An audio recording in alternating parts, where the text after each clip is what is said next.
Mae tua 30,000 o gartrefi gwag yng Nghymru.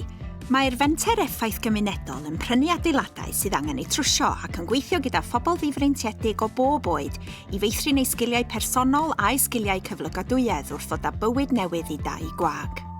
Mae llawer wedi goresgyn unigedd cymdeithasol, digartrefedd a dibyniaeth ar gyffuriau. Mae'n cymryd rhwng 4 a 6 mis i gwblhau pob prosiect, ac yn ystod y cyfnod hwnnw, mae'r tîm yn meithrin perthynas ar staff.